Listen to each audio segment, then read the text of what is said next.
Assalamualaikum warahmatullahi wabarakatuh. Perkenalkan, nama saya Arini Kurnia, NIM 2130306008. Di sini saya adalah perwakilan dari kelompok 2. Kami beranggotakan 4 orang. Yang pertama yaitu saya sendiri, kemudian Andre, kemudian Angela Liski Febiola, kemudian Arina Ilfarusda. Di sini saya akan membahas tentang teori-teori perkembangan. Perkembangan menurut para ahli. Yang pertama menurut Challips, yaitu suatu prinsip umum yang dirumuskan untuk menjelaskan sekelompok gejala yang berkaitan. Kemudian menurut Santrop, yaitu concrete set of ID that help explain data and the protection. A theory contains hypotheses that can be tested to determine their accuracy. Kemudian teori menurut Miller, yaitu teori yang difokuskan pada perubahan waktu. Teori menurut Miller ini memiliki 2 peran penting. Yang pertama yaitu mengorganisir dan memberi makna terhadap faktor-faktor atau gejala-gejala perkembangan. Kemudian yang kedua yaitu memberikan pedoman dalam melakukan penelitian dan menghasilkan informasi baru. Kemudian beberapa teori perkembangan yang umum dibahas dalam literatur psikologi perkembangan. Di antaranya yaitu teori psikodinamik. Teori ini menjelaskan hakikat dan perkembangan kepribadian. Teori ini mengasumsi bahwa kepribadian berkembang ketika terjadi konflik-konflik dan aspek-aspek psikologis tersebut. Umumnya terjadi pada masa kanak-kanak. 2. Teori psikoseksual Freud, yaitu teori yang berfokus pada masalah alam bawahan. Freud memiliki keyakinan bahwa kepribadian manusia memiliki 3 unsur. Yang pertama, ide, ego, superego. Kemudian teori psikososial Erikson. Istilah psikososial dalam kaitannya perkembangan manusia.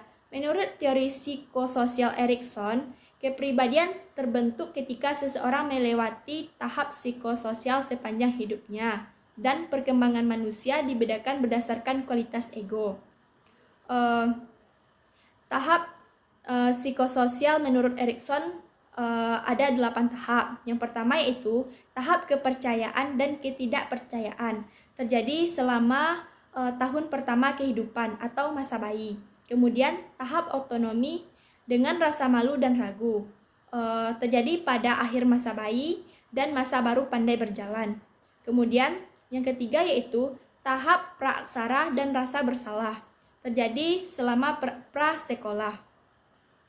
Yang keempat, tahap kerajinan dan rasa rendah diri, berlangsung pada tahun sekolah dasar. Yang kelima, tahap identitas dan kekacauan identitas, terjadi selama tahun-tahun remaja. Kemudian yang keenam yaitu tahap keintiman dan isolasi, terjadi pada awal masa dewasa. Yang ketujuh, tahap generativitas dan stagnasi, terjadi selama pertengahan masa dewasa. Yang kedelapan, tahap integrasi dan keputusasaan, dialami pada akhir masa dewasa. Yang keempat, teori kognitif. Teori kognitif didominasi oleh 2 teori. Yang pertama yaitu teori kognitif Piaget, yaitu bagaimana anak beradaptasi dan menginterpretasikan objek dan kejadian di sekitarnya. Teori kognitif Piaget ini memiliki 4 tahap. Yang pertama yaitu sensori motor, yang kedua preoperasional, yang ketiga konkret, yang keempat formal operasional. Yang kedua teori pemrosesan informasi. Teori ini mempunyai beberapa komponen utama. Yang pertama stimulus lingkungan, sensory register, short term memory, long term memory, respon. Yang kelima yaitu teori konseptual. Teori konseptual memandang perkembangan sebagai proses yang berbentuk dari transaksi timbal balik antara anak dan konteks sistem fisik, saraf, kultural, dan historis, di mana interaksi tersebut terjadi. Beberapa teori yang berpengaruh dalam teori konseptual. Yang pertama yaitu teori etologis dan teori ekologis. 4 kondisi lingkungan di mana perkembangan terjadi menurut teori ekologis. Yang pertama mikrosistem, mesosistem, ekosistem, dan makrosistem. Yang keenam, teori behavior dan belajar sosial. Teori ini berfokus pada perilaku yang bisa diamati dan adanya stimulus yang mengkontrolnya. Dalam teori behavior terdapat 3 kondisi, yaitu Pavlov dan conditioning klasik. Yang kedua, B.F. Skinner dan condition operans. Yang ketiga, Bandura dan teori belajar sosial. Kemudian selanjutnya, faktor-faktor yang mempengaruhi perkembangan akan dijelaskan oleh Arina Ilfarusda. Faktor yang mempengaruhi perkembangan. 1. Faktor-faktor yang mempengaruhi perkembangan fisik, yaitu sistem saraf, otot-otot, kelenjar endokrin, dan struktur fisik atau tubuh yang meliputi tinggi, berat, dan proporsi. 2. Faktor-faktor yang mempengaruhi perkembangan perilaku psikomotorik, yaitu koordinasi fungsional antara neuromuskular sistem atau persyarafan dan otot, dan fungsi psikis atau kognitif, afektif, dan konatif. 3. Faktor-faktor yang mempengaruhi perkembangan motorik yaitu hereditas, lingkungan alamiah, sosial, kultural, nutrisi, gizi, kesempatan, dan latihan yang dilakukan. 4. Faktor-faktor yang mempengaruhi perkembangan intelektual yaitu bertambahnya informasi yang disimpan, banyaknya pengalaman dan latihan memecahkan masalah, dan adanya kebebasan berpikir. Yang kelima adalah faktor-faktor yang mempengaruhi perkembangan sosial yaitu orang tua, keluarga, teman sebaya, dan masyarakat. 6. Faktor-faktor yang mempengaruhi perkembangan moral yaitu lingkungan, pengalaman sebagai proses belajar, keluarga, dan kebudayaan. 7. Faktor-faktor yang mempengaruhi perkembangan bahasa yaitu kesehatan terutama pada awal kehidupan, intelijensi, status sosial, ekonomi keluarga, jenis kelamin, dan hubungan keluarga. 8. Faktor-faktor yang mempengaruhi perkembangan perilaku kognitif yaitu perkembangan sel-sel otak dan ranah kognitif. 9. Faktor-faktor yang mempengaruhi perkembangan emosi yaitu kematangan dan belajar. 10. Faktor-faktor yang mempengaruhi perkembangan minat yaitu kebutuhan fisik, sosial, egoitis, dan pengalaman.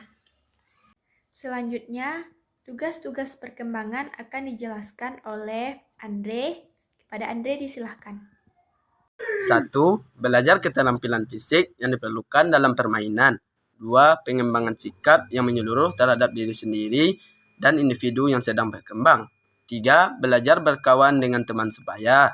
4. Belajar melakukan peranan sosial sebagai laki-laki dan wanita. 5. Belajar menguasai keterampilan intelektual.